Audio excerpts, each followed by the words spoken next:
As we come to the end of 2023 and the start of 2024, I can't quite believe it's been a year since I gave you my annual update, but it has been another busy year for the two cities. We had the first King's speech in over 70 years, a historic moment as King Charles outlined the government's agenda for the year ahead. One of the biggest announcements was to regulate pedicabs. I cannot thank you enough for your support in securing this bill. Many of you will know I've led a campaign for years to tackle the minority of pedicabs who cause such a problem. And I'm so grateful for the government to taking on my previous pedicab bill and giving it government time, and it should be passed in 2024. I've been working with our police forces in the Metropolitan Police in Westminster and the City of London in the Square Mile to take zero-tolerant approaches to crime and antisocial behaviour. Thank you to the thousands of you who took part in my 2 crime surveys. On the back of your responses and working closely with our police forces, I launched my crime plans, which include increasing police presence, introducing estate wardens in Westminster and enforcing a zero-tolerance policy on antisocial behaviour such as smoking cannabis in public places. Working together, we also saved a number of our buses from the Mayor's cuts. After our victory in 2022, saving the 416 and the legendary 24 bus, to name but a few, this year we did secure a reprieve for the 211, which connects Westminster to 5 hospitals. But sadly, it is now under threat again, and I hope to continue to work with you to save our hospital bus. I was delighted to see the government bring forward the Renters Reform Bill, as well as legislation to reform the leasehold system. I've been working behind the scenes, making the case for the importance of wholesale leasehold reform, and I'm delighted that we will see reforms come forward next year. The much needed Renters Reform Bill will give renters much more security and strengthen landlords' right to evict problem tenants. As you know, I've been campaigning on this for years because the current system has not been working for either tenants or landlords.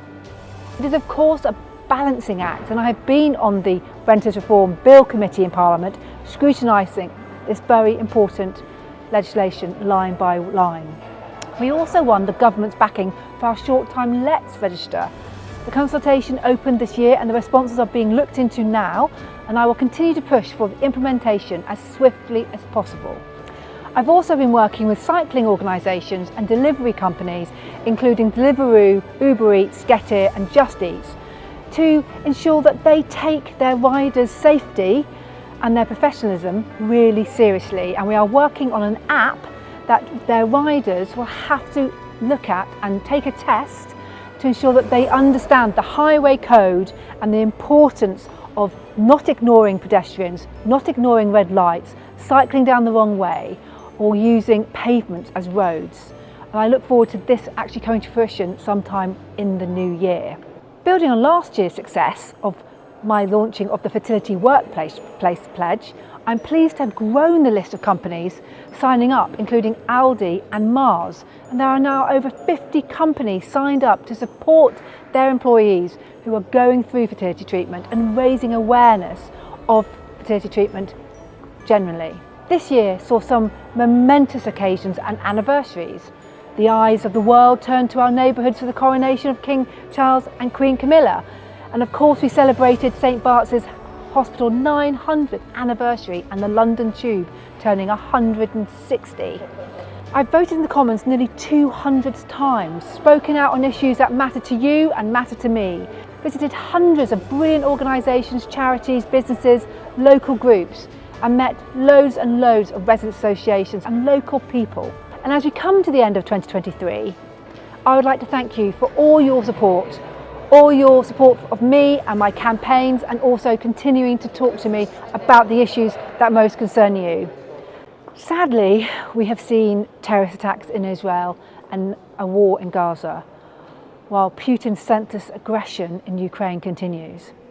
I hope these conflicts come to an end very quickly and that stability and peace can be restored.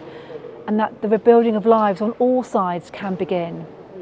And at the same time, we can strengthen our own community cohesion, which has been tested over recent months. And as we come to the end of 2023 and look forward to the new year, I'd like to take this opportunity to wish you all and your loved ones a very happy, peaceful festive season and a very successful and happy new year.